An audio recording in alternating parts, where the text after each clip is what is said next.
السلام علیکم ورحمۃ اللہ وبرکاتہ۔ نحمده ونصلی علی رسولہ الکریم، اما بعد، اعوذ باللہ من الشیطان الرجیم، بسم اللہ الرحمن الرحیم۔ رب اشرح لی صدری ویسر لی امری واحلل عقدۃ من لسانی یفقہوا قولی، ربنا زدنا علما، اللہم فقہنا فی الدین، ربی یسر ولا تعسر وتمم بالخیر۔ انشاءاللہ آج سورہ بقرہ کی آیت نمبر 122 سے ہم شروع کریں گے۔ ارشاد باری تعالیٰ ہے، اعوذ باللہ من الشیطان الرجیم، بسم اللہ الرحمن الرحیم۔ یا بنی اسرائیل اذکروا نعمتی التی انعمت علیکم وانی فضلتکم علی العالمین۔ اے بنی اسرائیل، یاد کرو میری اس نعمت کو جو میں نے تمہیں عطا کی تھی، اور یقیناً میں نے تمہیں جہانوں پر فضیلت دی تھی۔ تو یہاں پر اللہ سبحانہ تعالیٰ بنی اسرائیل سے مخاطب ہیں کہ اے بنی اسرائیل، یاد کرو میری نعمت کو جو میں نے تمہیں عطا کی تھی۔ تو اللہ سبحانہ تعالیٰ نے بنی اسرائیل کو اپنی نعمتیں یاد دلائی ہیں، وہ شریعت یاد دلائی ہے جو اللہ سبحانہ تعالیٰ کی نعمت کے طور پر ان کو دی گئی تھی۔ اور بنی اسرائیل سے نعمت کو یاد کرنے کا مطالبہ اس لیے کیا گیا کہ وہ نعمت کا حق ادا کرے، نعمت کا حق ادا کرنے کے لیے اس پر خود عمل کریں، اس کے قانون کے مطابق فیصلے کریں اور اس نعمت کو دوسرے تک پہنچائیں۔ تو جب کبھی بھی کسی امت کو کوئی شریعت دی جاتی ہے تو یہ 4 چیزیں اس سے ایکسپیکٹ کی جاتی ہیں کہ وہ کیا کیا کرے۔ وہ نعمت کا حق ادا کرے، نعمت کا حق ادا کرنے کے لیے کیا کرے، اس پر عمل کرے، اس کے قانون کے مطابق فیصلے کرے اور اس نعمت کو دوسرے تک پہنچائے، یعنی اس شریعت کے احکام کو دوسروں تک پہنچائے۔ تو یہ ہوا نعمت کا حق ادا کرنا، یاد رکھنا اس کو، جس کا مطالبہ یہاں پر تو بنی اسرائیل سے اس آیت میں کیا جا رہا ہے، یعنی جو اس کی ایک ظاہری تفسیر ہے وہ یہ ہے، لیکن حقیقت میں یہ مطالبہ ہر اس امت سے ہے جس کو شریعت دی گئی کہ اس کو یہ کام کرنا ہے۔ آگے اللہ سبحانہ تعالیٰ فرماتے ہیں وَأَنِّي فَضَّلْتُكُمْ عَلَى الْعَالَمِينَ، اور یقیناً میں نے تمہیں جہانوں پر فضیلت دی تھی، یعنی اپنے زمانے کے جہان پر فضیلت عطا کی تھی۔ بنی اسرائیل کو سب سے زیادہ اللہ سبحانہ تعالیٰ نے اس نسل میں نبیوں کو پیدا فرمایا۔ اب دیکھیں جتنے بھی انبیاء علیہ صلاۃ والسلام کا تذکرہ ہمیں قرآن حکیم میں ملتا ہے، اس میں سے زیادہ تر جو ہیں وہ بنی اسرائیل کے انبیاء ہیں۔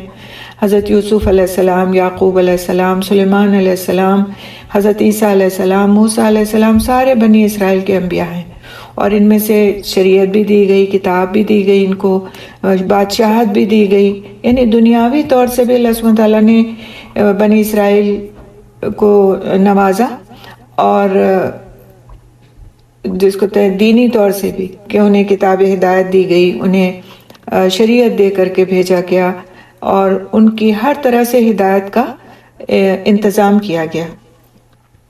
تو اس طرح انہیں دنیا کی اور قوموں پر ایک طرح سے فضیلت حاصل تھی، جس کا اللہ سبحانہ تعالیٰ یہاں پر تذکرہ فرماتے ہوئے کہتے ہیں کہ یاد کرو اس کو، یا بنی اسرائیل اذکروا، یاد کرو، اذکروا یعنی یاد کرو اس چیز کو، میری نعمت کو، اور وہ نعمت کس طرح کی تھی، انعمت علیکم، جو کہ میں نے تم کو عطا کی، تم پر انعام کی، اور تمہیں اس کے ذریعے سے فضیلت دی تمام دنیا کے اوپر، تمام جہانوں پر۔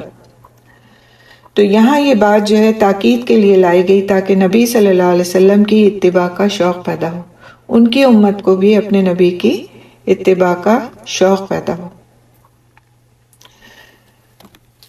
شوق دلانے کے لیے اس آیت میں بنی اسرائیل کو ایک طرح سے ان کی نعمتوں کے بارے میں بتایا جا رہا ہے، تذکرہ کیا جا رہا ہے ان کی نعمتوں کا اور اس فضیلت کا، اور اس طرح امت محمدیہ صلی اللہ علیہ وسلم کو ابھارا جا رہا ہے اپنی نعمت کو سمجھنے کی طرف، اور اس کے لیے اسی طرح عمل پیرا ہونے کی طرف متوجہ کیا جا رہا ہے۔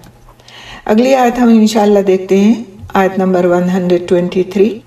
اعوذ باللہ من الشیطان الرجیم، واتقوا یوما لا تجزی نفس عن نفس شیئا ولا يقبل منها عدل ولا تنفعها وَلَا تَنفَعُهَا شَفَاعَةٌ وَلَا هُمْ يُنصَرُونَ، اور ڈرو اس دن سے جس میں کوئی شخص کسی شخص کے کچھ بھی کام نہ آئے گا، اور نہ اس سے کوئی فدیہ قبول کیا جائے گا، اور نہ اس کو کوئی سفارش فائدہ دے گی، اور نہ وہ مدد کیے جائیں گے۔ تو یہاں پر ڈرایا تو مخاطب تو بنی اسرائیل ہیں، قیامت کے دن سے ان کو ڈرایا گیا ہے، اور واتقوا یوما، اور ڈرو اس دن سے، یعنی اللہ تعالیٰ نے اہل کتاب کو قیامت کے دن کے عذاب سے ڈرایا ہے، کیونکہ انہوں نے تورات میں تحریف کی اور محمد صلی اللہ علیہ وسلم کی تکذیب کی، یعنی اپنی کتاب میں انہوں نے گھٹا بڑھا دیا اور محمد صلی اللہ علیہ وسلم کو جانتے بوجھتے ہوئے جھٹلایا، ان کا انکار کیا۔ لیکن یہاں پر بھی اس ایک طرح سے ساری ہی امت، یعنی امت محمدیہ صلی اللہ علیہ وسلم بھی اس میں مخاطب ہے، اور کیا بات کہی جا رہی ہے؟ لا تجزی نفس عن نفس شیئا، وہ دن جس میں کوئی شخص کسی شخص کے کچھ بھی کام نہیں آئے گا۔ تو اللہ سبحانہ تعالیٰ بنی اسرائیل کو قیامت کے دن سے ڈراتے ہیں اور فرماتے ہیں کہ کیونکہ اس دن کوئی نفس کسی دوسرے کے کام نہیں آئے گا، صرف اس کا عمل ہی ہوگا جو اس کے کام آئے گا، اور نہ اس سے کوئی فدیہ قبول کیا جائے گا۔ یہاں پر عدل جو ہے فدیہ کے معنی میں، کہ کوئی بدلہ نہیں لیا جائے گا، کہ کوئی کہے کہ بھئی ہمارا عمل نہیں ہے تو ہم اس میں اتنا کچھ دے دیتے ہیں تو وہ اس کی کمی کو پورا کر دے۔ نہ کوئی فدیہ قبول کیا جائے گا، اور نہ اس کو کوئی سفارش فائدہ دے گی، یعنی اس دن فدیہ لے کر کسی کو نہ چھوڑا جائے گا اور نہ کوئی سفارش قبول کی جائے گی، وَلَا هُمْ يُنصَرُونَ، اور نہ وہ مدد دیے جائیں گے، اور یعنی کہ ان سے عذاب نہیں ہٹایا جائے گا۔ عذاب کے ملنے میں کسی کی مدد ان کے کام نہیں آئے گی، کوئی کسی کی مدد کرنے کے اس دن لائق ہی نہیں ہوگا۔ تو بنی اسرائیل کو اپنی نعمت یاد دلانے کے بعد عقیدہ آخرت کو واضح کیا گیا ہے، اور اس میں اللہ سبحانہ تعالیٰ کی بہت بڑی حکمت ہے کہ انسان آخرت کی جواب دہی کے احساس سے ہی اپنے فرائض کو ادا کرتا ہے، اور بنی اسرائیل کو اپنے فرائض ادا کرنے کی طرف توجہ دلائی گئی ہے۔ آج مسلمانوں کے بھی عقیدہ آخرت میں بہت سارے مسائل ہیں، اور ان کے عقیدہ آخرت میں بھی وہی خرابیاں ہیں جو بنی اسرائیل کے اندر تھیں۔ کیا ہیں وہ؟ کہ کوئی ہمارے بدلے میں کام آ جائے گا۔ ابھی میں اس کو انشاءاللہ تھوڑا سا تفصیل میں جاؤں گی، لیکن یہ بنیادی سی چیزیں ہیں جس کو ایک عام طبقے میں یہ بات مشہور ہے۔ کوئی ہمارے بدلے میں کام آ جائے گا، فدیہ قبول کر لیا جائے گا، شفاعت کا عقیدہ غلط ہے، اور اسی طرح یہ کہ کوئی ہماری مدد کو پہنچ جائے گا۔ کیوں اتنا زیادہ جا کر کے تو ہم جو ایک طبقہ ہے، میں ہر ایک کو نہیں کہوں گی کہ جا کے پیروں فقیروں کے در پر جا کر کے اپنی حاجتیں بیان کرنا، اور اسی طرح سے چادریں چڑھانا، جا کر کے مزاروں کے اوپر جا کر کے اپنی حاجتیں رکھنا اور مانگنا، اور اس طرح کے دوسرے شرکیہ کام آخر کرنے کا کیا وجہ ہے؟ ان سب کاموں کو کرنے کی کوئی وجہ تو ہے نا، کیونکہ ہمارا جو ایک اندر سے ایک خواہش ہوتی ہے کہ کوئی ہمارے بدلے کا کام کر دے، ہم کو وہ محنت نہیں کرنی پڑے جو ہمیں کرنی چاہیے، بلکہ ہم ایزی گوئنگ ہو گئے ہیں۔ کوئی ہمارے لیے دعا بھی مانگنی ہے تو کوئی مانگ دے ہمارے لیے، کسی سے ہم دم کرا لیں جا کر کے، خود اپنے اوپر دم کرنے کے بجائے کسی سے ہم کہہ دیں کہ ہمارے لیے دعا کر دیجئے تو وہ دعا کر دے، کوئی ہمارے لیے پڑھ دے اور بخش دے۔ اسی طرح کی مختلف چیزیں ہیں، اور کسی کو ہم اپنا ایسا بڑا مان لیں کہ بس وہ ہمارے بدلے میں جا کر کے تو وہ سارے ہمارے کام کر دیں جو وہاں پر ہمیں جن کی ضرورت ہو۔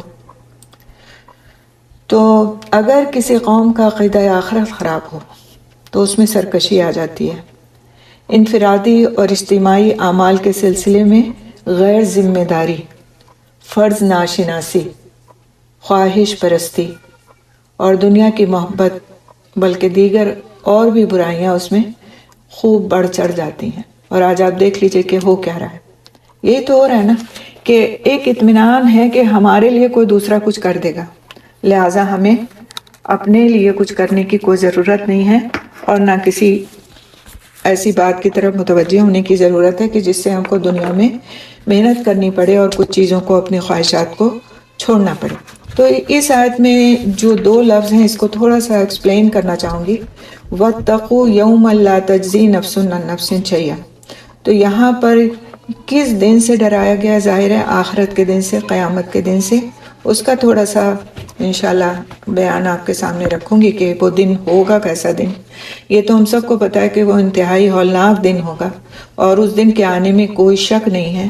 لیکن کچھ چیزیں ایسی ہیں کہ جو ہماری کم علمی کی وجہ سے، ہمارا اتنا زیادہ اس کی طرف متوجہ نہ ہونے کی وجہ سے ہمارے ذہنوں میں اس طرح کلیئر نہیں ہے. ایک تو یہ چیز، اور دوسری شفاعت کے بارے میں ہمارا جو ایک عقیدہ بن گیا ہے اس کے بارے میں تھوڑی سی بات انشاءاللہ ہم رکھیں گے.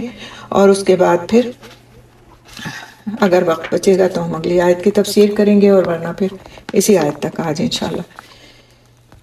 جب قیامت کا آغاز ہوگا اس کی کچھ نشانیاں بتائی گئی ہیں، اور کچھ چیزیں ایسی کہ جو شروع ہو چکی ہیں، کچھ نشانیاں ہمیں نظر بھی آنے لگی ہیں، اور کچھ نشانیاں ایسی ہیں کہ جو قیامت سے فوراً پہلے ہوں گی، اور وہ اس طرح ہوں گی کہ یکے بعد دیگرے بس وہ ہوتی چلی جائیں گی. اس کے لیے کہا گیا کہ اس طرح جیسے تسبیح کے دانے گرتے ہیں ایک کے بعد ایک، اسی طرح پے در پے وہ نشانیاں ظہور پذیر ہو جائیں گی. آغاز قیامت کے بارے میں انشاءاللہ ہم دیکھ لیتے ہیں. ان نشانیوں کی تفصیل میں بھی ہم نہیں جائیں گے، انشاءاللہ تعالیٰ پھر کبھی کوئی موقع ہوگا تو اس کو دیکھ لیں گے. لیکن یہاں پر جو بات کروں گی وہ آغاز قیامت. قرآن مجید میں قیامت کے بارے میں جو آیات ہیں ان سے ظاہر ہوتا ہے کہ قیامت کی ابتدا ہولناک زلزلوں سے ہوگی. قیامت جس وقت آئے گی زمین میں انسانی زندگی پوری طرح رواں دواں ہوگی، یعنی لوگ بالکل عام روزمرہ کے کاموں میں مصروف ہوں گے، پہلے سے کوئی بھی کچھ پتہ نہیں ہوگا. سب سے پہلے انسانی آبادیاں اجتماعی خوف کا شکار ہوں گی، اور ہر طرف اتنی دہشت پھیل جائے گی کہ ماں اپنی فطری محبت کے باوجود اپنے دودھ پیتے بچے سے غافل ہو جائے گی. خوف اور دہشت کے اثر سے حاملہ عورتوں کے حمل ضائع ہو جائیں گے. ایسا لگے گا کہ لوگ سمجھ بوجھ کھو چکے ہیں اور سب نشے میں ہیں. جیسے نشے میں انسان ہوتا ہے نا، بالکل لگتا ہے کہ اس کے پاس کوئی عقل سمجھ باقی نہیں رہ گئی، تو وہ تو نشے کا غلبہ ہوتا ہے. لیکن یہاں پر غلبہ کس چیز کا ہوگا؟ خوف کا غلبہ ہوگا، ایک خوف طاری ہوگا لوگوں پر. سورہ حج کی آیت نمبر 20 میں اللہ سبحانہ تعالیٰ فرماتے ہیں وَمَا هُمْ بِسُكَارَىٰ وَلَٰكِنْ عَذَابَ اللَّهِ شَدِيدٌ. حالانکہ وہ نشے میں نہیں ہوں گے بلکہ اللہ سبحانہ تعالیٰ کا عذاب سخت ہوگا. ان زلزلوں کی تائید قرآن مجید کی مندرجہ ذیل آیت سے ہوتی ہے. سورہ زلزال کی آیت نمبر 1 سے 3 تک. اِذَا زُلْزِلَتِ الْأَرْضُ زِلْزَالَهَا وَأَخْرَجَتِ الْأَرْضُ أَثْقَالَهَا وَقَالَ الْإِنسَانُ مَا لَهَا. جب زمین اپنی پوری شدت کے ساتھ ہلا ڈالی جائے گی. آپ دیکھیں کہ ذرا سا بھی کہیں زلزلہ آتا ہے، پوائنٹس میں بھی اس کو نوٹ کیا جاتا ہے، تو کیا حالت ہو جاتی ہے.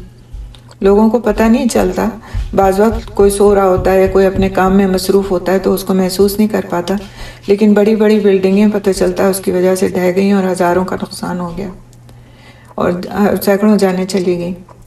تو یہاں پر کیا بات کی جا رہی؟ جب زمین اپنی پوری شدت کے ساتھ ہلا ڈالی جائے گی.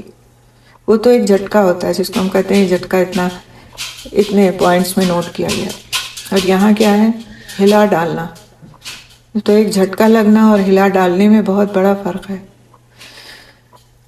اور اسی لیے تو پھر حال یہ ہو جائے گا کہ ماں کو اپنے بچے کی بھی پرواہ نہیں رہے گی. جبکہ آپ دیکھیں کہ بچے کے لیے تو ایک جانور بھی اپنی جان قربان کرنے تیار ہو جاتا ہے. اگر اس کے بچے کو کوئی تکلیف پہنچ رہی ہے، کوئی پکڑ لینے کا اس کا خدشہ ہے، تو اپنی جان ہلاکت میں ڈال کے تو سامنے آ جاتا ہے اور اس کی پرواہ کرتا ہے اور اس کو بچانے کی کوشش کرتا ہے. اور انسان کا تو پھر حال ہی کیا پوچھیے کہ ذرا سی بات بھی اپنے بچے کے اوپر آنے نہیں دینا چاہتا. اور آگے اس صورت میں کیا بات کہی گئی؟ اور زمین اپنے اندر کے سارے بوجھ نکال کر باہر ڈال دے گی، اور انسان کہے گا یہ اس کو کیا ہو رہا ہے. یعنی زمین کے اندر کیا کچھ نہیں ہے، سارے معدنیات، یعنی ساری میٹلز اور ساری اور دوسری چیزیں، پیٹرول اور ساری مختلف قسم کے جو خزانے نکل رہے ہیں زمین سے، سب کو پتہ ہے آپ لوگوں کو کہ کس طرح دھاتیں، کس طرح سے اور مختلف چیزیں جو زمین کے اندر سے، زمین کی تہوں سے انسان نکال کر کے استعمال کر رہا ہے اور ان کو نکالنے کے لیے کتنی مشقت کرتا ہے اور کتنی ریسرچ کرتا ہے اور کتنا سائنس اینڈ ٹیکنالوجی کا اس میں عمل دخل ہے. اور اس وقت کیا ہوگا؟ زمین اپنے اندر کے سارے بوجھ نکال کر باہر ڈال دے گی، جو کچھ بھی بوجھ ہیں اس کے اندر. اور اس میں وہ بھی لوگ شامل ہیں جو جا چکے اور زمین کے اندر ہیں، یعنی وہ بھی اپنی قبروں سے باہر نکل آئیں گے، ان کو بھی زندگی دے دی جائے گی. اور وہ بھی ایک طرح سے جو زمین کے اندر پڑے ہوئے ہیں وہ زمین کے اوپر آ کر ان کا دوبارہ زندہ کر دیے جائیں گے. اور انسان کہے گا یہ اس کو کیا ہو رہا ہے؟ یعنی اس وقت حیرانی کا عالم یہ ہوگا کہ انسان سوچے گا یہ ہوا کیا؟ اتنا سب کچھ جاننے بوجھنے والا انسان جو اپنے آپ کو بہت زیادہ ایک اسکالر کی حیثیت سے اپنے آپ کو سمجھتا ہے، وہ بھی یہ پوچھے گا کہ اس کو ہوا کیا؟ یعنی آخر یہ سب جو کچھ ہو رہا ہے، ایک دم سے زمین ہل رہی ہے، زمین کے اندر کی چیزیں باہر آ رہی ہیں، تو یہ ہو کیا رہا ہے؟ تو قرآن مجید کی آیات سے پتہ چلتا ہے کہ اس کائنات میں رائج قوانین میں تبدیلی آ جائے گی. یعنی جب انسان زندگی کے مقررہ میعاد کو پورا کر لے گا تو ان قوانین کی مدت بھی ختم ہو جائے گی. مثلا زمین کی ہولناک لرزش کی وجہ سے پہاڑوں کی چٹانیں چٹک جائیں گی اور پہاڑ کٹے پھٹے ٹیلوں اور پھر ریت کے ذروں میں تبدیل ہو جائیں گے. کبھی آپ نے دیکھا یا کہ کہیں پر کوئی پہاڑ اور اس کو ڈائنامائٹ لگا کر کے اڑا دیا جاتا ہے تو اس کا حال کیا ہوتا ہے؟ پورا اتنا سخت پہاڑ جس کے بارے میں ہم سوچ بھی نہیں سکتے کہ یہ پہاڑ اپنی جگہ سے ہلے گا بھی، وہ بالکل ذروں میں تبدیل ہو جاتا ہے. مکہ مکرمہ کے اطراف میں سارے پہاڑ تھے، جب ایکسٹینشن کیا گیا اور بلڈنگز بنانی شروع کی گئی اور ان پہاڑوں کو اڑایا گیا ہے تو حیرانگی ہوتی تھی ان پہاڑوں کو دیکھ کر کے کہ ارے یہ پہاڑ بھی یہاں سے ہٹا دیا گیا. یعنی پہاڑ ہٹا دیا گیا، تو وہ تو انسانوں کا ہٹانا تھا کہ وہ کتنی محنت کرتے تھے، ڈائنامائٹ لگا کر کے اس کو اڑاتے تھے اور اس میں مہینوں لگتے تھے ان کو. اور یہ اللہ سبحانہ تعالیٰ کیا کام ہے کہ وہ اس کو بس ایک لمحے میں سب کچھ زیر و زبر ہو جائے گا. زمین کی ہولناک لرزش کی وجہ سے پہاڑوں کی چٹانیں چٹک جائیں گی اور پہاڑ کٹے پھٹے ٹیلوں اور پھر ریت کے ذروں میں تبدیل ہو جائیں گے اور بالا آخر سراب ہو جائیں گے اور زمین ایک چٹیل میدان کی صورت رہ جائے گی. اس کو تصور میں لانے کی ضرورت ہے، کیونکہ جتنا ہی ہمارا عقیدہ آخرت پکا ہوتا ہے اتنا ہی ہمارے اعمال میں سدھار آتا ہے، ہمیں اپنی کم مائیگی اور بے مائیگی کا احساس ہوتا ہے. آج جو ہم بہت زیادہ ہٹ دھرم اور ضدی بنے ہوئے نا، اس کی ریزن کیا ہے؟ اس کی ریزن یہی ہے کہ ہمیں اپنی اکاؤنٹیبلٹی کا کوئی خوف نہیں ہے. اگر اس آخرت کا خوف دل کے اندر پیدا ہو جائے تو پھر بہت کچھ بدل جائے، پھر انسان کو اندازہ ہو جائے کہ وہ ہے کچھ نہیں جو وہ اپنے آپ کو بہت کچھ سمجھتا ہے. اسی طرح سمندر پھٹ جائیں گے اور ان کا پانی بہہ نکلے گا، پھر بھاپ بن کر اڑ جائے گا. یعنی اب سمندروں کی باری، زمین کی بات بتائی گئی کیسی ہو جائے گی، پہاڑ کیسے ہو جائیں گے، پھر سمندر کیسے ہوں گے کہ وہ پھٹ جائیں گے اور ان کا پانی بہہ نکلے گا، پھر بھاپ بن کر اڑ جائے گا. سیاروں کا یعنی پلانٹس کا نظام درہم برہم ہو جائے گا اور ان کی رفتار تبدیل ہو جائے گی. چاند سورج یکجا کر دیے جائیں گے، آسمان ٹکڑے ٹکڑے ہو جائے گا. کبھی تصور کر سکتا ہے انسان کہ آسمان کو ٹکڑے ٹکڑے ہوتا ہوا دیکھے؟ یہ تو ہم کو اپنے اوپر ایک ایسی چھت مضبوط نظر آتی ہے کہ جس میں کوئی شگاف بھی نہیں ہے، کوئی ایسی بات ہی نہیں ہے کہ جس سے اس کو سمجھا جائے کہ یہ بھی کبھی پھٹ سکتا ہے، ٹکڑے ہو سکتا ہے. اب دیکھیے کہ جب بادل چھائے ہوئے صرف ہوتے ہیں اور بادل ٹکڑوں میں بٹنے لگتے ہیں اور آپ بغور ان کو دیکھ رہے ہو تو آپ کو ایک عجیب گھبراہٹ ہوتی ہے. نہ کہ آسمان، بادل تو آسمانوں کے بہت نیچے ہیں. پھر بساط آسمان اس طرح لپیٹ دی جائے گی جس طرح کاغذات بڑی فائل میں سمیٹ دیے جاتے ہیں، یعنی آسمان کو لپیٹ دیا جائے گا. آگے کی صورتوں میں سورۃ اعراف میں غالباً آیا تھا یہ کہ اللہ سبحانہ تعالیٰ آسمان کو لپیٹ کر اپنے ایک ہاتھ پر ڈال لیں گے، لپیٹ کر. جیسے کوئی کپڑا نہیں لپیٹا جاتا ہے اور لپیٹ کے تو ہم اس کو اپنے ہاتھ پہ ڈال لیتے ہیں، اس طرح آسمان لپیٹ دیا جائے گا۔ پھر اس کے بعد سور پھونکا جائے گا۔ قرآن میں نفخ یعنی قرآن میں 3 قسم کے سور پھونکنے کا ذکر ہے۔ تو پہلا جو نفخ ہے وہ نفخ فضا ہے، یعنی جب پہلا سور پھونکا جائے گا۔ یہ جو ابھی ساری چیزیں ہم نے پڑھی ہیں ان کے ہونے کا ایک سیکوینس ہے، اس سیکوینس کو ہم دیکھ رہے ہیں انشاءاللہ۔ تو جب پہلا سور پھونکا جائے گا تو زمین اور آسمان کے کل باشندے دہشت زدہ ہو جائیں گے۔ ابھی ہم نے پڑھا تھا نا کہ زمین و آسمان کے جو باشندے ہیں وہ کس طرح دہشت زدہ ہو جائیں گے۔ تو یہ پہلے سور کے وقت ہوگا، یعنی لوگ خرید و فروخت کر رہے ہوں گے۔ کسی نے کوئی چیز خریدی ہوگی تو وہ ابھی اس کے پیسے دے رہا ہوگا۔ کوئی دکاندار اگر کپڑا کاٹ کر کسی کو دینے جا رہا ہوگا تو ابھی اس نے اپنی قینچی کو رکھا ہوگا کپڑے پر۔ یہ سب چیزیں حدیث میں آتی ہیں، مفہوم ملتے ہیں اس کے، تو اس لیے میں آپ کو بتا رہی ہوں، پوری حدیثیں نہیں پڑھ رہی ہوں اس کے لیے، لیکن یہ چیزیں حدیث سے ثابت ہیں۔ تو جب پہلا سور پھونکا جائے گا تو زمین و آسمان کے کل باشندے دہشت زدہ ہو جائیں گے۔ پھر دوسرا سور پھونکا جائے گا۔ پہلے سور کا نام چاہے آپ چاہیں تو لکھ لیں، نفخ فضا اس کو کہتے ہیں، نفخ فضا، یعنی کہ وہ نفخہ، وہ سور، وہ آواز جس سے گھبراہٹ طاری ہو جائے۔ فضا کا مطلب ہے گھبراہٹ، فا زائی اور عین اس کے لیے لکھیے گا۔ پھر دوسرا نفخ جب پھونکا جائے گا، دوسرا نفخہ ہوگا، اس کو ہم کہتے ہیں نفخہ صاعق۔ تو یہ اس دوسرے سور کے پھونکے جانے سے تمام جاندار مر جائیں گے۔ پھر ایک زمانہ بیت جائے گا جس کی مدت اللہ کے سوا کوئی نہیں جانتا، یعنی دوسرے سور کی چیخ اتنی تیز ہوگی کہ لوگوں کے کانوں کے پردے پھٹ جائیں گے اور وہ فنا ہو جائیں گے، مر جائیں گے، اور یہ دوسرا سور ہوگا اور اس کو نفخہ صاعق کہتے ہیں، صاد عین قاف۔ پھر اس کے بعد تیسرا سور پھونکا جائے گا اور اس کا نام ہے نفخہ قیام الرب العالمین، نفخ قیام رب للعالمین۔ نفخ کے لیے آپ نون فے اور خا لکھیے گا، نون فا اور خا۔ نفخ کا مطلب کیا ہوتا ہے کہ یعنی سور کے لیے نفخ کا لفظ یہاں پر آیا، قیام لرب العالمین۔ تیسرا سور پھونکا جائے گا اور یہ دوبارہ اٹھائے جانے کا سور ہے۔ ہم پڑھتے ہیں نا قیامت کے دن دوبارہ اٹھائے جائیں گے، تو پہلی بار میں کیا ہوگا، گھبراہٹ طاری ہوگی، دوسری بار میں لوگ مر جائیں گے اور تیسری بار میں اٹھائے جائیں گے۔ اس کے اثر سے سب مرے ہوئے لوگ دوبارہ زندہ ہوں گے اور اپنی اپنی قبروں سے نکل کر اپنے رب کی طرف دوڑیں گے۔ پھر پیشی کا ٹائم، دوسری زندگی کے بعد تمام مخلوق قبروں سے نکل کر ایک میدان میں اکٹھا ہوگی، یہ حشر کا میدان کہلائے گا، اور یہیں ان کی قسمت کا فیصلہ سنایا جائے گا اور ان کے کردار کی سزا یا جزا ملے گی۔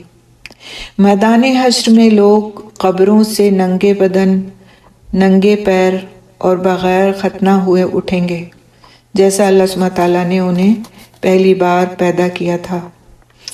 سورہ انبیاء میں اللہ سبحانہ تعالیٰ فرماتے ہیں، کما بدأنا اول خلق نعیدہ وعدا علینا انا کنا فاعلین۔ جس طرح ہم نے پہلی بار پیدا کیا تھا اسی طرح دوبارہ بھی پیدا کریں گے، یہ وعدہ ہمارے ذمے ہے، یقیناً ہم ایسا ضرور کرنے والے ہیں۔ صحیحین میں رسول اکرم صلی اللہ علیہ وسلم سے منقول ہے، صحیحین یعنی صحیح بخاری اور صحیح مسلم، دونوں جو حدیث کی کتابیں، اگر ان دونوں میں ایک حدیث کوئی آ رہی ہوتی ہے، یعنی دونوں میں موجود ہوتی ہے، تو اس کو ہم کہتے ہیں کہ صحیحین میں منقول ہے، یعنی دونوں سے حدیث کی صحیح کتابوں میں یہ حدیث آتی ہے کہ قیامت کے دن سفید گیہوں کی روٹی جیسی صاف اور چپٹی زمین پر لوگوں کا حشر کیا جائے گا، یعنی اس زمین پر کوئی پہاڑ، کوئی درخت، کوئی ایسی چیز نہیں ہوگی، کوئی اوٹ نہیں ہوگی کہ جس میں انسان جو ہے اپنے آپ کو چھپا لے، پوشیدہ کر لے۔ زمین سفید چٹیل گیہوں کی صاف روٹی کی طرح سے کر دی جائے گی اور اس زمین پر لوگوں کا حشر کیا جائے گا۔ اس زمین میں کسی کا نشان نہ ہوگا، ایک اور روایت ہے کہ رسول اکرم صلی اللہ علیہ وسلم نے فرمایا، قیامت کے دن لوگ برہنہ پا، برہنہ بدن اور بغیر ختنہ کیے اٹھیں۔ ام المومنین عائشہ رضی اللہ تعالیٰ عنہ فرماتی ہیں، میں نے عرض کیا کہ رسول اللہ صلی اللہ علیہ وسلم، مرد اور عورتیں سب اکٹھا ہوں گے تو ایک دوسرے کی طرف دیکھیں گے؟ فرمایا، اے عائشہ، معاملہ اتنا سخت ہوگا کہ کسی کو کسی کی طرف دیکھنے کا ہوش نہیں ہوگا۔ اس دن اللہ کے منکر اور کفار اوندھے منہ اٹھائے جائیں گے، جیسا کہ ارشاد ہے، وَنَحْشُرُهُمْ يَوْمَ الْقِيَامَةِ عَلَى وُجُوهِهِمْ عُمْيًا وَبُكْمًا وَصُمًّا۔ بنی اسرائیل کی آیت نمبر 97۔ ترجمہ ہے، اور ہم قیامت کے دن ان کو اوندھے منہ، گونگے، بہرے اور اندھے بنا کر جمع کریں گے۔ کفار کے لیے، منکرین حق کے لیے۔ آپ صلی اللہ علیہ وسلم سے ایک شخص نے دریافت کیا کہ اللہ کے نبی صلی اللہ علیہ وسلم، کافر کو منہ کے بل کس طرح اٹھایا جائے گا؟ فرمایا، جس ذات پاک نے اس کو دنیا میں 2 پیروں سے چلایا، کیا وہ اس پر قادر نہیں کہ قیامت کے دن اس کو منہ کے بل چلائے؟ تو ان کو منہ کے بل چلایا جائے گا، کیونکہ دنیا میں بھی وہ الٹے کام کرتے تھے نا، جو کام کہا جاتا تھا اس کا الٹ کیا انہوں نے۔ اللہ کو ایک ماننے کے لیے کہا گیا تو انہوں نے اس کے شریک بنا ڈالے۔ محمد صلی اللہ علیہ وسلم کو نبی ماننے کے لیے کہا گیا تو ان کو برا بھلا کہا اور ان کو مان کے نہیں دیا۔ اللہ تعالیٰ کے احکامات کے خلاف ورزی کی تو اب ان کو بھی سیدھا چلنے کے بجائے کیا سزا دی جائے گی کہ ان کو الٹا چلایا جائے گا ان کے منہ کے بل۔ اللہ محفوظ رکھے ایسے حالات سے اور ایسی چیزوں سے۔ اس دن آفتاب لوگوں سے قریب ہوگا، سورج کی تپش اور دھوپ سے محشر میں ایک اور قیامت برپا ہوگی، اور آدمی کا پسینہ 70 گز تک زمین پر پھیلا ہوگا۔ آپ سوچئے کہ آج کی گرمی میں جبکہ سورج ہم سے کتنے ہزاروں میل دور ہے، تو جب پسینہ آتا ہے گرمی میں تمہارا حال کیا ہوتا ہے؟ کپڑے بھیگ کے چپک جاتے ہیں جسم سے۔ تو اس وقت کا کیا آدمی کا پسینہ 70 گز تک زمین پر پھیلا ہوگا۔ چنانچہ سیدنا مقداد بن اسود رضی اللہ تعالیٰ عنہ سے منقول ہے، کہتے ہیں کہ میں نے سنا رسول اکرم صلی اللہ علیہ وسلم فرماتے تھے، قیامت کے دن آفتاب یعنی سورج لوگوں سے اتنا قریب کر لیا جائے گا کہ بقدر 1 میل کے رہ جائے گا، اور لوگ اپنے اعمال کے بموجب پسینے میں ہوں گے، کسی کے ٹخنوں تک پسینہ ہوگا۔ اعمال کے بموجب، جتنے جس کے برے اعمال ہوں گے اس کے حساب سے اس کو پسینہ آئے گا۔ کسی کے ٹخنوں تک پسینہ ہوگا، کسی کے گھٹنوں تک ہوگا، کسی کی کمر تک، اور کسی کے منہ میں پسینے کی لگام ہوگی۔ یہ کہتے ہوئے جناب رسالت مآب رضی اللہ تعالیٰ صلی اللہ علیہ وسلم نے دہنے مبارک یعنی اپنے منہ کی طرف اشارہ کیا، یعنی کہ منہ تک پسینہ۔ کوئی سوچ سکتا ہے کہ پسینہ کسی کے اتنا ہو کہ اس کے منہ تک آئے اور اس میں وہ ڈوب رہا ہو؟ اللہ محفوظ رکھے۔ اللہ تعالیٰ سے ان سب چیزوں سے پناہ مانگنی چاہیے۔ روز محشر جب تمام لوگ اپنے رب کے سامنے پیش ہوں گے تو ہر طرف نفسا نفسی کا عالم ہوگا۔ یہ جو بات اس میں اس آیت میں کہی گئی ہے اور جس کے ساتھ پھر میں نے اس کو تفصیل بیان کرنے کی ضرورت محسوس کی، تو یہی بات ہے نا کہ یوم لا تجزی نفس عن نفس شیئا، روز محشر جب تمام لوگ اپنے رب کے سامنے پیش ہوں گے تو ہر طرف نفسا نفسی کا عالم ہوگا، اور خوف و دہشت سے ہر ایک پریشان ہوگا، تو ہر ایک کی خواہش ہوگی کہ اس کا فیصلہ جلدی سنا دیا جائے تاکہ محشر کی سختی اور دیر تک کھڑے رہنے کے عذاب سے بچ جائے۔ سورہ مرسلات میں اللہ سبحانہ وتعالیٰ آیت نمبر 11 سے 15 میں فرماتے ہیں، وَإِذَا الرُّسُلُ أُقِّتَتْ لِأَيِّ يَوْمٍ أُجِّلَتْ لِيَوْمِ الْفَصْلِ وَمَا أَدْرَاكَ مَا يَوْمُ الْفَصْلِ وَيْلٌ يَوْمَئِذٍ لِّلْمُكَذِّبِينَ۔ اور جب سب پیغمبر جمع کیے جائیں گے، کس کے لیے دیر ہو رہی ہے؟ فیصلے کے دن کے لیے، اور تمہیں کیا معلوم کہ فیصلے کا دن کیا ہے؟ اس دن جھٹلانے والوں کے لیے بڑی خرابی ہے۔ اللہ تعالیٰ ہم سب کو محفوظ رکھے کہ ہم اللہ تعالیٰ کے احکامات کو جھٹلانے والوں میں ہمارا شمار ہو، اور جھٹلانا یہ بھی ہے کہ اللہ تعالیٰ کے احکامات کی نافرمانی کی جائے۔ انتظار کے بعد حضور اکرم صلی اللہ علیہ وسلم کو سفارش کی اجازت دی جائے گی، اور اس کے بعد اللہ تعالیٰ کی طرف سے ہر ایک کو اس کا نامہ اعمال دیا جائے گا۔ سیکوینس دیکھتے جائیے، میزان عدل قائم ہوگا اور حساب کتاب ہوگا۔ اب آگے جو بات اس میں آ رہی اس آیت میں وہ یہ ہے کہ وَلَا يُقْبَلُ مِنْهَا عَدْلٌ وَلَا تَنْفَعُهَا شَفَاعَةٌ، کہ اس دن نہ کوئی فدیہ قبول کیا جائے گا اور نہ اس کو کوئی سفارش فائدہ دے گی۔ تو شفاعت کے بارے میں بھی جو ہمارا ایک عام خیال ہے کہ رسول اکرم صلی اللہ علیہ وسلم سارے امتیوں کی سفارش فرما دیں گے اور سارے کے سارے سب کوئی جو ہیں وہ جہنم سے بری کر کے دوزخ میں جہنم سے دوزخ سے بری کر کے جنت میں سب کو ڈال دیا جائے گا۔ تو تھوڑا سا ہم شفاعت کے بارے میں بھی اپنا کانسیپٹ کلیئر کریں گے کہ شفاعت آخر ہے کیا چیز، شفاعت کا حقدار کون ٹھہرایا جائے گا اور شفاعت سے فائدہ کس کو حاصل ہوگا۔ اس دنیا میں انسان کو کیا کرنا ہے کہ وہ رسول اکرم صلی اللہ علیہ وسلم کی شفاعت کا یعنی سفارش کا مستحق بن سکے۔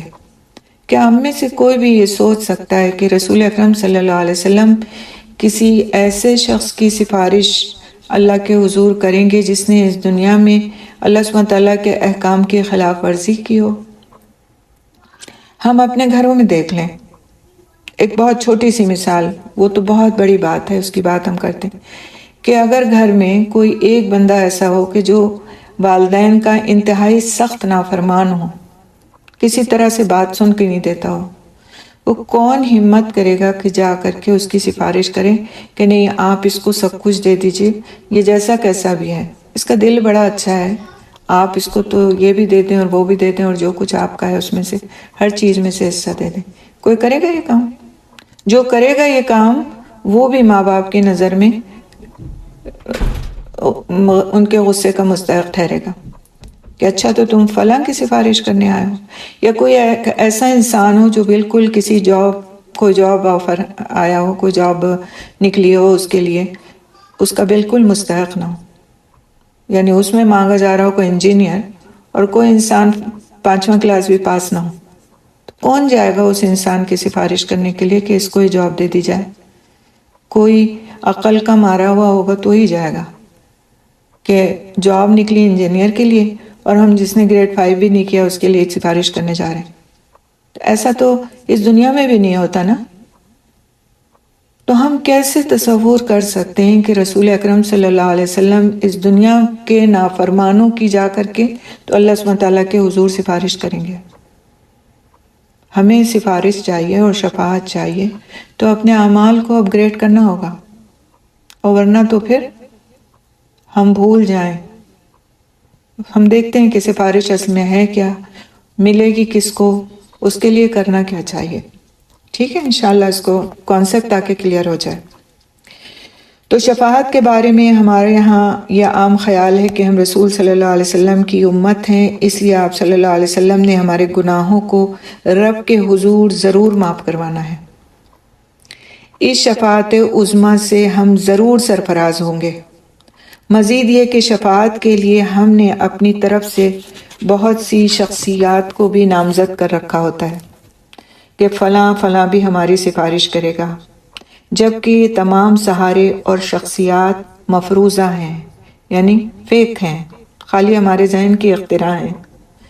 اس قسم کے خیال انسان کو مزید گناہ اور شرک پر آمادہ کرتے ہیں۔ شریعت میں شفاعت سے کیا مراد ہے، اس کا تفصیلی جائزہ ہم انشاءاللہ لیں گے۔ تفصیلی تو نہیں ہے، پھر بھی مختصر ہے، ورنہ تو اس پہ تو پوری کتابیں موجود ہیں۔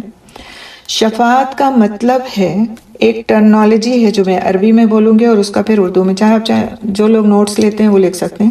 شفاعت کا مطلب ہے طلب الخیر للغیر، طلب الخیر للغیر، یعنی غیر کے لیے خیر کا طلب کرنا، غیر کے لیے یعنی اپنے سوا کسی اور کے لیے خیر کا طلب کرنا۔ تو کوئی انسان کسی بادشاہ بڑے شخص تک رسائی حاصل کرنے کے لیے یا اپنے کسی گناہ کی معافی کے لیے دوسرے مقرب انسان کا سہارا لے، کیونکہ شفاعت لفظ شفا سے ماخوذ ہے، جس کا مطلب ہے کہ دو آدمی مل کے کوئی بات کہیں، یعنی ایک کی تو ضرورت ہے اور دوسرا اس کے لیے اس کے حق میں کسی تیسرے کو راضی کرنا چاہتا ہے کہ وہ کام اس کے لیے کر دے۔ کسی منصب والے یا مال والے انسان کے ہاں کسی نیک کام کے لیے شفاعت کرنا کوئی برا فعل نہیں ہے، کیونکہ سورہ نساء میں اللہ سبحانہ تعالیٰ فرماتے ہیں مَن یشفع شفاعۃ حسنۃ یکن لہ نصیب منہا ومن یشفع شفاعۃ سیئۃ یکن لہ کفل منہا، سورہ نساء کی آیت نمبر 85۔ جو بھی اچھی سفارش کرے گا اتنا ہی اس کے لیے حصہ ہوگا، اور جو کوئی بری سفارش کرے گا اتنا ہی اس کا نصیب ہوگا۔ یعنی سفارش کرنا کوئی بری بات نہیں ہے، لیکن اس کی کچھ شرائط ہے۔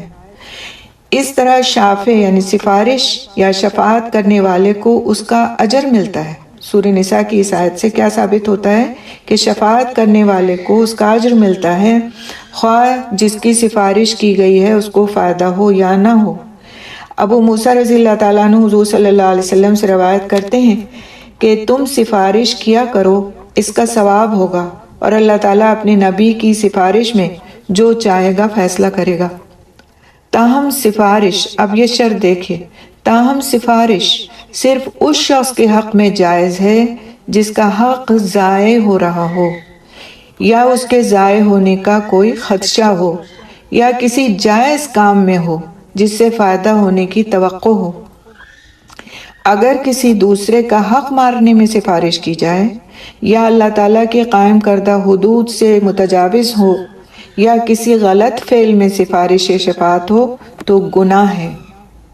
یعنی آپ کو پتہ ہے یہ شخص اس بات کا، اس چیز کا حقدار نہیں ہے، لیکن آپ جا کے اس کی سفارش کرتے ہیں، کیونکہ آپ جس سے سفارش کرنے جا رہے ہیں اس کا اور آپ کا ایک اچھا رشتہ ہے، تعلق ہے، تو آپ سوچ رہے ہیں کہ میں اس کی سفارش کر دوں تو اس کا کام بن جائے، حالانکہ وہ شخص اس جگہ کے، اس مفاد کے، اس فائدے کے لائق نہیں ہے، تو پھر یہ سفارش غلط سفارش ہے، یہ اس سفارش میں نہیں آئے گی جس کے لیے قرآن میں آیا ہے سورہ نساء میں کہ من یشفع شفاعۃ حسنۃ یکن لہ نصیب منہا، جو بھی اچھی سفارش کرے گا تو اس کے لیے اتنا ہی حصہ ہوگا۔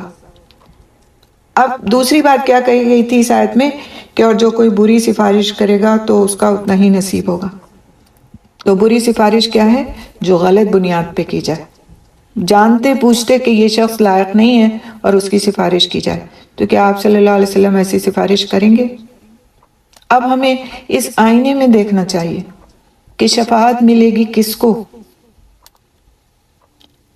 تو پھر کسی غلط فعل میں سفارش یا شفاعت ہو تو گناہ ہے، کیونکہ اللہ سبحانہ تعالیٰ فرماتے ہیں وَتَعَاوَنُوا عَلَى الْبِرِّ وَالتَّقْوَى وَلَا تَعَاوَنُوا عَلَى الْإِثْمِ وَالْعُدْوَانِ، سورہ مائدہ کی آیت نمبر 2۔ نیکی اور تقوی پر تعاون کرو، گناہ اور زیادتی کے کاموں میں تعاون نہ کرو۔ تعاون کا مطلب کیا؟ مدد۔ تو اگر کوئی کسی کی غلط بات پہ مدد کرتا ہے، اس کی سفارش کرتا ہے، تو پھر وہ کیا ہے؟ وہ تو غلط ہوا نا، اور اس سے ہمیں روک دیا گیا۔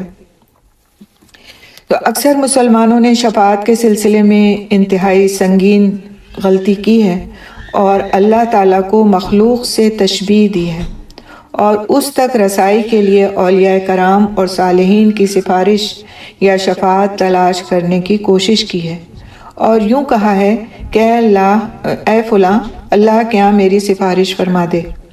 اس طرح دو بڑی غلطیوں کا ارتکاب ہوتا ہے۔ دیکھیں یہ ایک بہت باریک سا مسئلہ ہے، اس کو سمجھنے کی کوشش کیجئے، کیونکہ یہ ہمارے عقیدے سے اس کا تعلق ہے، اور ہمارا عقیدہ خراب ہوتا ہے اس سے۔ کسی سے دعا کے لیے کہنا کہ آپ ہمارے لیے دعا کر دیجئے جائز ہے، 100% جائز ہے، کوئی حرج کی بات نہیں، لیکن یہ کہنا کہ اے فلاں اللہ کیا میری تو سفارش فرما دے، تو یہ کہنا غلط ہے، اور اس میں دو غلطیوں کا ارتکاب ہوتا ہے۔ کسی غیر سے دعا کرتے ہیں جو کہ ایک شرک اکبر ہے، اور دوسرے یہ کہ خالق کو مخلوق پر قیاس کرنے اور اللہ کو مخلوق سے تشبیہ دینے کی غلطی کرتے ہیں، کیونکہ مخلوق تک رسائی کے لیے تو کسی انسان کی ضرورت ہے، مگر اللہ تک رسائی کے لیے کسی کی ضرورت نہیں ہے، کیونکہ مخلوق تو یعنی کہ ایک انسان کی اگر دوسرا انسان کسی سے سفارش کرتا ہے تو وہ دوسرا انسان جس سے سفارش کی جا رہی ہے وہ ناواقف ہوتا ہے پہلے انسان کی ضرورت سے، حاجت سے. جیسے میں آپ کی سفارش کروں کسی ایک تیسرے شخص سے کہ آپ ان کے لیے فلاں کام کر دیں، تو جس سے میں سفارش کر رہی ہوں اس کو نہیں پتا کہ جس کی سفارش کر رہی ہیں اس کو فلاں چیز کی ضرورت ہے.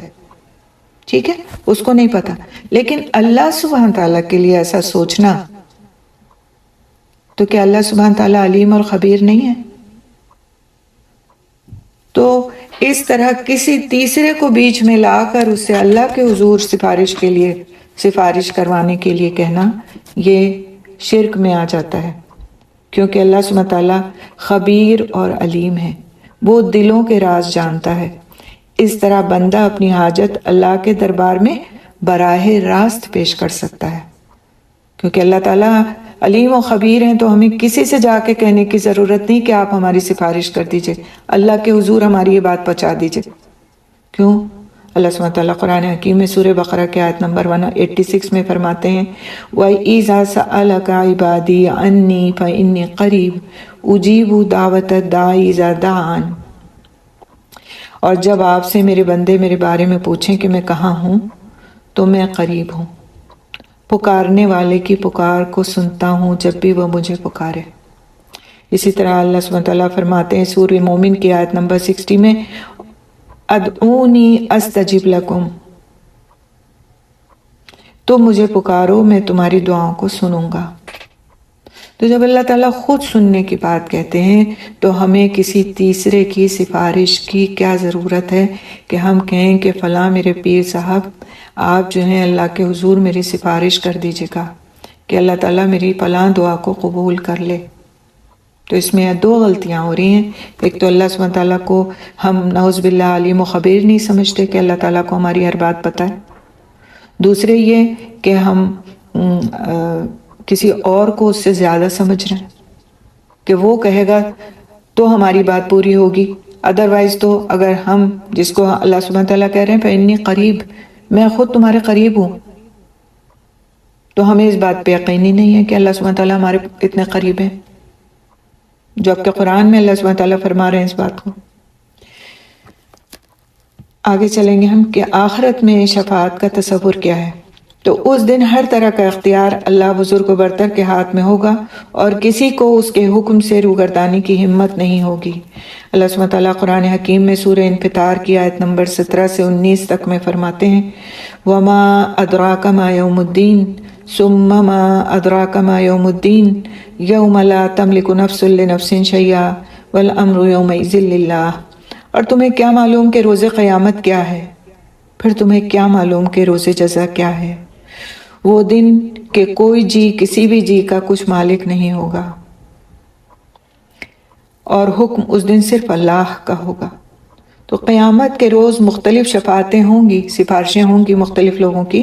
نیز دنیا کی شفاعت کے مقابلے میں ان کا طریقہ کار مختلف ہوگا. چنانچہ آخرت کی جو شفاعت ہے اس کو علماء نے 2 قسموں میں بانٹا ہے، اور ان دونوں قسموں کو ہم دیکھیں گے انشاءاللہ، وقت اجازت جتنی دے گا، ہمارے پاس ابھی ٹائم ہے تھوڑا. ایک تو ہوگی غیر مقبول شفاعت، یعنی کن لوگوں کی شفاعت؟ ان معبودوں کی شفاعت جن کی پوجا اللہ کے علاوہ کی گئی ہو، خواہ وہ معبود فرشتے ہوں، یعنی کہ عرب فرشتوں کو بھی تو پوجا کرتے تھے، یعنی کہ ان کی بھی شبیہیں بنا کر کے ان کو پوجتے تھے. انبیاء ہوں، یعنی کہ کسی کی بھی اس دنیا میں معبود بنا کر اس کی پوجا کی گئی ہو، چاہے وہ نبی کو پوجا گیا ہو، اس حد تک اس کو بڑھا چڑھا دیا گیا ہو کہ اس کو معبود کی حیثیت دے دی گئی ہو، خواہ وہ فرشتہ ہو، خواہ وہ نیک آدمی ہو، خواہ وہ جن و شیطان یا حیوانات جمادات. تو ایسوں کی شفاعت قطعاً قبول نہیں ہوگی، کیونکہ اللہ سبحانہ تعالیٰ کا فرمان ہے ام اتخذوا من دون اللہ شفعاء قل اولو کانوا لا یملکون شیئا ولا یعقلون قل للہ الشفاعۃ جمیعا. سورہ زمر کی آیت نمبر 43 اور 44 ہے. ترجمہ ہے اس کا، کیا انہوں نے اللہ کے علاوہ کسی اور کو سفارشی بنا رکھا ہے کہہ دیجئے بھلا وہ نہ کسی شے کے مالک ہوں اور نہ ہی عقل رکھتے ہوں، تب بھی کہہ دیجئے اللہ ہی کے لیے ساری کی ساری سفارش ہے۔ یعنی اس دنیا میں کسی کو بھی معبود کا درجہ دے دینا۔ معبود کون ہوتا ہے؟ جس کی عبادت کی جائے، اور عبادت پھر کس کی جاتی ہے؟ جس کے پاس سارے کے سارے اختیارات ہوں۔ تو اگر کسی کے لیے انسان یہ سمجھے کہ اس کے پاس سارے کے سارے اختیارات ہیں تو پھر یہ شرک ہے، اور اس شرک کے نتیجے میں کسی کو یہ سمجھ لینا کہ یہ ہماری سفارش کر دے گا، تو ایسی سفارش کے لیے کہا گیا کہ وہ غیر مقبول ہے، اس کی قبولیت کی کوئی جگہ نہیں ہے اللہ سبحانہ تعالیٰ کے پاس۔ جو غیر اللہ کی عبادت کرتا ہے وہ مشرک ہے اور ازرو قرآن کافر ہے، لہٰذا ایسے افراد کی شفاعت انہیں ہرگز فائدہ نہیں دے گی، چاہے وہ دنیا میں اس کو کچھ بھی کیوں نہ سمجھتے ہوں۔ وہ شفاعت جو اللہ تعالیٰ کی اجازت لیے بغیر کی جائے، یا اللہ تعالیٰ جس کی سفارش کی جا رہی ہے اس سے راضی نہ ہو، جیسا کہ قرآن حکیم میں ارشاد ہے سورہ بقرہ کی آیت نمبر 255 میں، من ذا الذی یشفع عندہ الا باذنہ، کون ہے جو سفارش کر سکے اس کی جناب میں سوائے اس کی اجازت کے۔ پڑھتے ہیں نا، آیت الکرسی میں بھی پڑھتے ہیں نا شفاعت کی بات۔ وَلَا يَشْفَعُونَ إِلَّا لِمَنِ ارْتَضَىٰ، سورہ انبیاء کی آیت نمبر 28 ہے، اور وہ سفارش نہیں کریں گے مگر اس کی جس سے اللہ راضی ہو۔ یعنی جن لوگوں کو اللہ سبحانہ تعالیٰ سفارش جن کی قبول کریں گے، وہ لوگ انہی کی سفارش کرنے کے لائق ہوں گے جس سے اللہ راضی ہو۔ جس سے اللہ ہی ناراض ہو اس کی سفارش کوئی کرے گا ہی نہیں۔ کوئی نیک بندہ، کوئی نبی، کوئی شہید، کوئی ایسا فرد جو اللہ تعالیٰ کے ہاں جنت کا مستحق قرار پا چکا، وہ ایسے شخص کی سفارش کی ہمت ہی نہیں کرے گا جس سے اللہ راضی نہ ہو، جس کے اعمال اس لائق ہوں ہی نہ کہ اس کی سفارش کی جا سکے۔ کسی چور کی سفارش کی جائے گی؟ کسی زانی کی سفارش کی جائے گی؟ ہاں، اس کا عمل کیا تھا دنیا میں؟ اگر وہ بغیر توبہ کے ختم ہو گیا، دنیا سے چلا گیا، کیسے گیا؟ کافر کے لیے تو دعا کرنے سے بھی ہم کو روک دیا گیا کہ دعا بھی مت کرو اس کے لیے، اس کی سفارش کی جا سکتی ہے وہاں پر۔ تو یہ سوچنے کی باتیں ہیں کہ ہم نے جو اپنے ذہن میں ایک تصور بنا لیا اور اس کو ہم نعتوں میں گاتے رہتے ہیں، تو یہ معاملہ کتنا مشکل اور باریک ہے، اور اگر اس پر ہمارا عقیدہ صحیح نہیں ہے تو اس کا مطلب کیا ہے کہ ہم ایک طرح سے شرک کے مرتکب ہو رہے ہیں۔ اللہ تعالیٰ ہمیں محفوظ رکھے۔ انشاءاللہ اللہ تعالیٰ نے توفیق دی تو اسی طرح ہم تھوڑی چھوٹی سی عقیدے کی باتوں کو لے کر کے بھی ان آیات میں سے بات کرتے رہیں گے۔ آپ کہیں گے ہم بہت سلو ڈاؤن ہو جاتے ہیں، ہمارے پاس ہم نے صرف 2 آیتوں کی تفسیر کی ہے، 1 آیت کی، لیکن یہ چیزیں ساتھ ساتھ آنا بہت ضروری ہیں۔ آگے ہم چلتے ہیں، تھوڑا سا شفاعت کے بارے میں ہی بات کرتے ہیں۔ اسی طرح قرآن حکیم میں سورہ نجم میں اللہ سبحانہ تعالیٰ آیت نمبر 26 میں فرماتے ہیں، وَكَم مِّن مَلَكٍ فِي السَّمَاوَاتِ لَا تُغْنِي شَفَاعَتُهُمْ شَيْئًا إِلَّا مِن بَعْدِ أَن يَأْذَنَ اللَّهُ لِمَن يَشَاءُ وَيَرْضَىٰ، کتنے ہیں آسمانوں میں فرشتے، ان کی سفارش کچھ بھی فائدہ نہیں دیتی مگر اس کے بعد کہ اللہ اجازت دے جس کے لیے وہ چاہے اور خوش ہو۔ تو اس طرح سے ہم نے دیکھا کہ ایک تو بالکل غیر مقبول شفاعت ہو گئی، دوسری وہ شفاعت ہے جو مقبول شفاعت ہے، اور اس کی بھی 2 قسمیں ہیں۔ ان 2 قسموں میں سے ایک ہے حضور اکرم صلی اللہ علیہ وسلم کی شفاعت، اور دوسرے ہے انبیاء، اولیاء، صالحین اور شہداء کی شفاعت۔ تو پہلے ہم دیکھیں گے حضور صلی اللہ علیہ وسلم کی شفاعت کے بارے میں۔ اسے شفاعت عظمیٰ کہا گیا ہے۔ شفاعت کا یہ مقام محمود ہے جس کا قرآن حکیم میں بھی ذکر آیا ہے، وَمِنَ اللَّيْلِ فَتَہَجَّدْ بِهِ نَافِلَةً لَكَ عَسَىٰ أَن يَبْعَثَكَ رَبُّكَ مَقَامًا مَحْمُودًا، سورہ بنی اسرائیل کی آیت نمبر 79۔ ترجمہ، اور رات کی گھڑیوں میں تہجد پڑھا کیجئے، آپ صلی اللہ علیہ وسلم سے مخاطب ہیں اللہ سبحانہ تعالیٰ، اور رات کی گھڑیوں میں تہجد پڑھا کیجئے، امید ہے کہ آپ صلی اللہ علیہ وسلم کا رب آپ صلی اللہ علیہ وسلم کو مقام محمود تک پہنچائے گا۔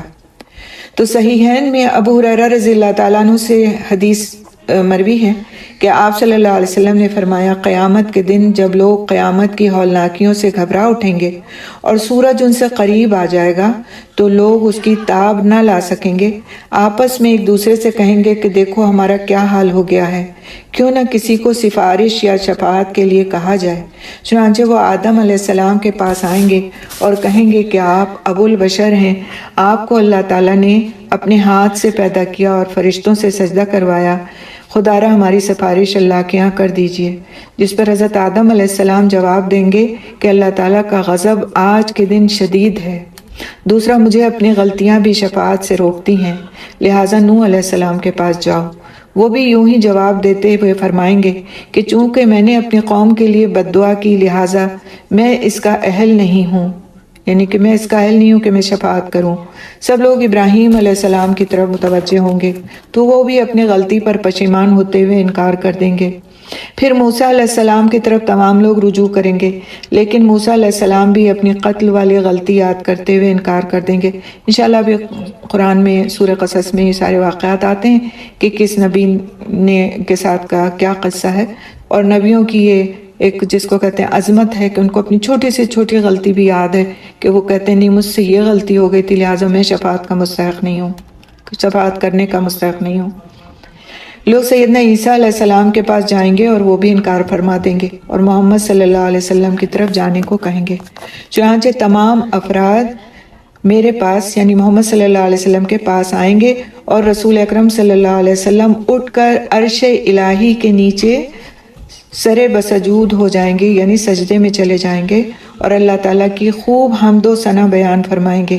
اللہ سبحانہ تعالیٰ فرمائے گا اپنا سر اٹھائیے، مانگیے، آپ صلی اللہ علیہ وسلم کو دیا جائے گا، شفاعت کیجئے، آپ صلی اللہ علیہ وسلم کی سفارش قبول کی جائے گی۔ چنانچہ محمد صلی اللہ علیہ وسلم اپنی امت کی حالت زار بیان کریں گے، جس کے جواب میں ارشاد ہوگا کہ اے محمد صلی اللہ علیہ وسلم، آج جنت میں پہلے وہ افراد داخل ہوں گے جن کا کوئی حساب نہیں لیا جائے گا۔ چنانچہ میری امت کا ایک گروہ جنت میں بغیر حساب کے داخل ہو جائے گا، یہ وہ افراد ہوں گے جنہوں نے کبھی شرک نہیں کیا ہوگا۔ اللہم اجعلنا منہم، اللہ تعالیٰ ہم سب کو اس میں سے بنائے۔ اور اس قرآن کی بہت چھوٹی سی دعا ہے، اللہم حاسبنی حسابا یسیرا، اللہ تعالیٰ تو میرا حساب آسان فرما دے۔ اور اس کا مطلب کیا ہے کہ اللہ تعالیٰ جس کا حساب آسان ہو جائے گا وہ بغیر حساب کتاب کے جنت میں داخل ہو جائے گا، بغیر حساب کتاب کے۔ تو ہر دن کے حساب سے ہم کو دعا مانگنی چاہیے جب بھی یاد آ جائے۔ کل 3 لفظ ہیں، اللہم حاسبنی حسابا یسیرا، 4 لفظ۔ تو بس اتنا اگر کوئی پڑھے اور واقعی دل سے پڑھے تو انشاءاللہ اللہ اس کا معاملہ آسان فرمائے گا۔ اسی طرح آپ صلی اللہ علیہ وسلم کی شفاعت ان افراد کے لیے بھی قبول کر لی جائے گی جن پر آگ ان کے گناہوں کے باعث واجب ہو گئی تھی۔ ابو ہریرہ رضی اللہ تعالیٰ عنہ سے مروی ہے کہ ہر نبی کی ایک دعا ضرور قبول ہوگی اور ہر نبی نے اس دعا کے مانگنے میں جلدی کی، میں نے اپنی دعا چھپائے رکھی اور اللہ تعالیٰ سے شفاعت کا حق طلب کیا۔ جو بھی میری امت میں سے شرک میں مبتلا نہیں ہوگا اسے یہ شفاعت نصیب ہوگی۔ تو شرک، بعض وقت ہمیں شرک کا پتہ نہیں چلتا اور ہم وہ شرک کر جاتے ہیں۔ شرک خالی یہ نہیں ہے کہ مندروں میں جا کے تو آپ ان کے بتوں کے آگے سجدہ ریز ہو جاتے ہیں، بلکہ شرک اب آپ دیکھیں کہ پیروں فقیروں سے مانگنے میں، مزاروں پہ جانے میں، وہ سارے اعمال کرنے میں جس کو ہم بدعت کہتے ہیں اور جس کی وجہ سے لوگ ہمیں وہابی کہتے ہیں، اور وہ سارے اعمال جو کہ رسول اکرم صلی اللہ علیہ وسلم نے جن سے منع فرمایا اور جن کو شرک قرار دیا، ان سارے اعمال، وہ شرک خفی جن کو ہم سمجھتے نہیں کہ شرک ہے، تو ہم سمجھتے ہیں ہم تو مشرک نہیں، ہم تو پکے مسلمان ہیں۔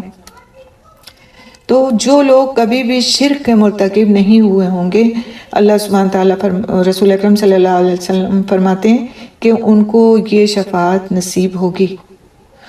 پھر دوسری شفاعت جو مقبول شفاعت ہے اس میں تمام انبیاء، اولیاء، صالحین اور شہداء کی شفاعت ہے۔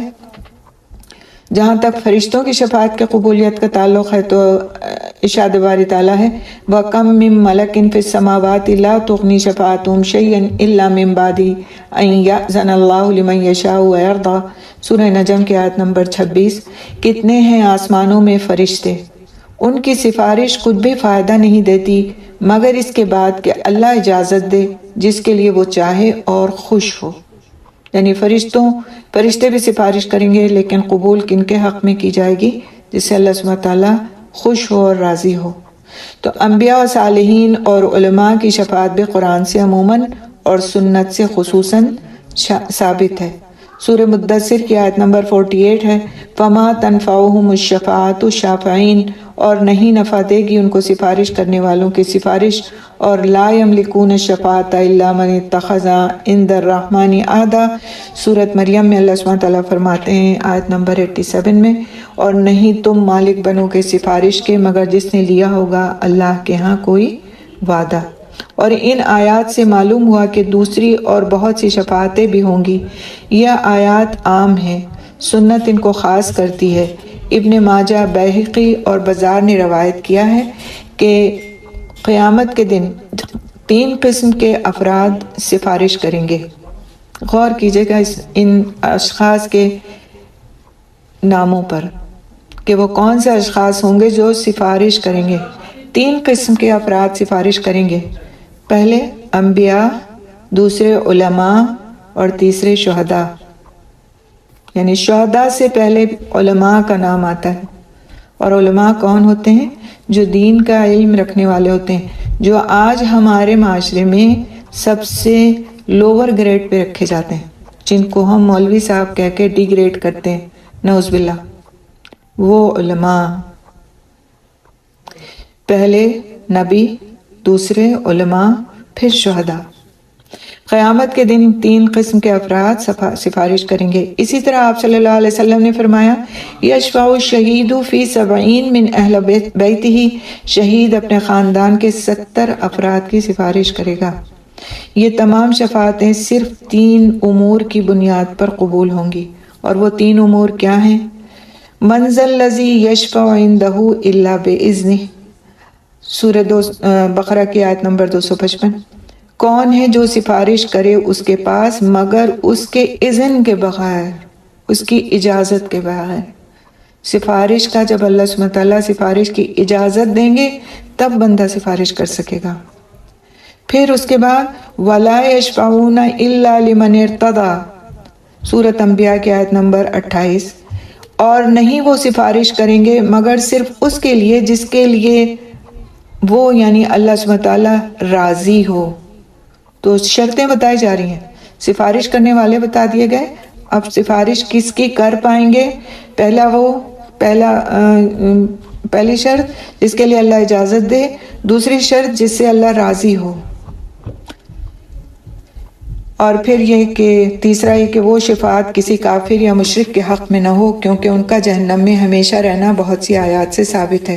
لہٰذا ایک مومن کو شفاعت کی حرص صرف اللہ سے رکھنی چاہیے، اور یہ طلب کرنا چاہیے کہ اللہ تعالیٰ ہمیں اپنے نبی صلی اللہ علیہ وسلم کی سفارش عطا فرما، یعنی ہم کو اس لائق بنا دے کہ ہم کو اس سفارش ہمارے حق میں قبول ہو اور ہم اس کے لائق ہوں۔ اس کے ساتھ ساتھ وہ عمل صالح بھی کرنا چاہیے جس سے اللہ تعالیٰ راضی ہو، کیونکہ بعض افراد کے بارے میں حضور اکرم صلی اللہ علیہ وسلم کی سفارش قیامت کے دن قبول نہیں ہوگی۔ اب یہ بات غور سے کان کھول کر سن لینا چاہیے کہ بعض افراد ہوں گے ایسے کہ آپ صلی اللہ علیہ وسلم کی سفارش ان کے حق میں قبول نہیں ہوگی۔ جب آپ صلی اللہ علیہ وسلم حوض کوثر پر اپنے امتیوں کو پانی پلا رہے ہوں گے تو کچھ لوگ آپ صلی اللہ علیہ وسلم سے دور ہٹا لیے جائیں گے۔ آپ صلی اللہ علیہ وسلم فرمائیں گے یہ میرے امتی ہیں، انہیں اس سے کیوں محروم کیا جا رہا ہے؟ تو آپ صلی اللہ علیہ وسلم کو جواب دیا جائے گا کہ تم نہیں جانتے انہوں نے تمہارے بعد دین کے ساتھ کیا کیا۔ لہٰذا جو بھی رسول صلی اللہ علیہ وسلم کی شفاعت کا طالب ہو اسے شفاعت اللہ سے مانگنی چاہیے، پیغمبر سے نہیں، اور ان 3 باتوں کا خیال رکھنا چاہیے۔ کون سی ہیں وہ 3 باتیں؟ پہلی بات یہ کہ اللہ تعالیٰ کے لیے اخلاص اور ہر قسم کے شرک سے پرہیز، کیونکہ حدیث میں آتا ہے کہ آپ صلی اللہ علیہ وسلم سے سوال کیا گیا، اللہ کے رسول کون آپ صلی اللہ علیہ وسلم کی شفاعت کا حقدار ہوگا؟ تو آپ صلی اللہ علیہ وسلم نے جواب دیا، جس نے خالص دل سے لا الہ الا اللہ کا اقرار کیا۔ پوری تسبیح کی بات نہیں آ گئی یہاں پہ، خالص دل سے۔ اصل کیا ہے؟ دل کا اخلاص۔ دوسرے، کثرت سے عمل صالح کرے، کیونکہ آپ صلی اللہ علیہ وسلم سے ایک صحابی نے جنت میں آپ کی رفاقت کی خواہش ظاہر کی، تو آپ صلی اللہ علیہ وسلم نے فرمایا کثرت سے سجدہ کرو۔ یعنی انہوں نے کہا، آپ صلی اللہ علیہ وسلم نے ان کے کسی عمل سے خوش ہو کر کے ان سے پوچھا کہ آپ کو کیا چاہیے، آپ مجھ سے آج مانگیے، میں آپ کو جو دے، یہی تھا آپ کا مطلب کہ جو بھی چیز یہ مانگیں گے میں اس کا بندوبست کر دوں گا۔ تو آپ صلی اللہ علیہ وسلم سوچتے تھے، کم عمر کے صحابی تھے، کہ یہ دنیا کی کوئی چیز مانگ لیں گے، لیکن انہوں نے کیا مانگا کہ مجھے جنت میں آپ کی رفاقت چاہیے۔ تو آپ صلی اللہ علیہ وسلم نے یہ نہیں کہا کہ ہاں ٹھیک ہے، تم تو میرے بڑے اچھے صحابی ہو اور تم تو میرے جنت میں ساتھی ہوگے۔ آپ صلی اللہ علیہ وسلم نے کس طرح سے کیا فرمایا؟ کثرت سے سجدہ کرو، یا کسی حدیث میں یہ بھی آتا ہے کہ اپنے سجدوں کی کثرت سے میری مدد کرو، یعنی اس بات پہ کہ میں تمہاری سفارش کروں اور جنت پہ تم میرے ساتھی بنو، تم کو دنیا میں عمل صالح کرنا ہے، اگر وہ نہیں تو پھر آخرت میں بھی یہ ممکن نہیں کہ سفارش کریں آپ صلی اللہ علیہ وسلم۔ تیسرے کہ حضرت صلی اللہ علیہ وسلم پر کثرت سے درود و سلام بھیجنا چاہیے اور ان کے لیے وسیلہ طلب کرنا چاہیے، جو ہم اذان کے بعد کی دعا میں طلب کرتے ہیں، جو کہ جنت کے درجوں میں سے ایک درجہ ہے۔ آپ صلی اللہ علیہ وسلم کا ارشاد ہے، فَمَنْ سَأَلَ لِي الْوَسِيلَةَ حِلَّتْ لَهُ الشَّفَاعَةُ، جو میرے لیے وسیلہ مانگے گا اس کے لیے سفارش واجب ہو گئی۔ یعنی جو دنیا میں رسول اکرم صلی اللہ علیہ وسلم کے لیے وسیلہ طلب کرے گا، اس کے لیے اللہ سبحانہ تعالیٰ قیامت کے دن آپ صلی اللہ علیہ وسلم کی سفارش کی اجازت دیں گے، اور یہ سفارش آپ صلی اللہ علیہ وسلم نے فرمایا کہ ان کے لیے واجب ہے کہ وہ اس کی سفارش کریں۔ تو امید ہے کہ کچھ کانسیپٹس آپ کے انشاءاللہ کلیئر ہوئے ہوں گے شفاعت کے حوالے سے۔ اللہ تعالیٰ ہم سب کو توفیق دے کہ ہم اپنے علم میں اضافہ کریں، جو ہم پڑھیں اس پر ہمیں عمل کی توفیق نصیب ہو۔ ہمیں ہمارے جب غلط کانسیپٹس ہمارے سامنے آ جائیں کہ ہم سے غلطی یہاں پر ہو رہی تھی، تو ہم اپنی اصلاح کرنے والے ہوں، خود اپنی اصلاح کرنے والے ہوں، بجائے اس کے کہ کوئی دوسرا آ کر کے تو ہم سے کہا آپ یہ غلط کر رہے ہیں اور ہم اس پر پلٹ پڑیں کہ نہیں یہ تو ہمارے یہاں ہوتا آیا ہے لہٰذا ہم یہی کرتے رہیں گے۔ تو اللہ ہم کو اپنے اعمال کو خود دیکھنے والا بنائے، ہمیں اپنی اصلاح کی توفیق دے، ہمارے عقلوں کو اس بات کے لیے کھول دے کہ ہم صحیح چیزوں کو ایکسیپٹ کر سکیں، خوش دلی کے ساتھ، خلوص کے ساتھ، اور اللہ کا شکر ادا کریں اس بات پہ کہ اللہ سبحانہ تعالیٰ نے ہم کو موقع دیا کہ ہم اپنی غلطیوں کو اس دنیا میں ہی سدھارنے کے لائق ہو گئے، اور اللہ نے ہم کو ایسا علم حاصل کرنے کا موقع دیا۔ تو اللہ تعالیٰ ہم سب سے قبول کرے اور ہم سے جو غلطیاں اب تک ہو چکی اس پر معاف کر دے، اور آگے ہمیں اس لائق کر دے کہ ہم رسول اکرم صلی اللہ علیہ وسلم کی شفاعت کے آخرت میں حقدار بن سکیں، اور اس دنیا میں اس بات کے لیے کوشش کرنے والے بن سکیں کہ اللہ تعالیٰ ہم سے راضی ہو جائے۔ اور اس کے لیے بھی دعا کیا کریں، اللہم وفقنا لما تحب و ترضی، اللہم وفقنا لما تحب و ترضی، یعنی اللہ تعالیٰ تو ہمیں توفیق نصیب فرما ایسے کاموں کی کہ جس سے تو محبت فرماتا ہے اور جس سے تو راضی ہو جاتا ہے۔ ٹھیک ہے، انشاءاللہ تعالیٰ یہیں پر ہم رکتے ہیں۔ سبحان اللہ بحمدہ، سبحانک اللہم بحمدک، نشہد ان لا الہ الا انت، نستغفرک ونتوب الیک۔ السلام علیکم ورحمۃ اللہ وبرکاتہ۔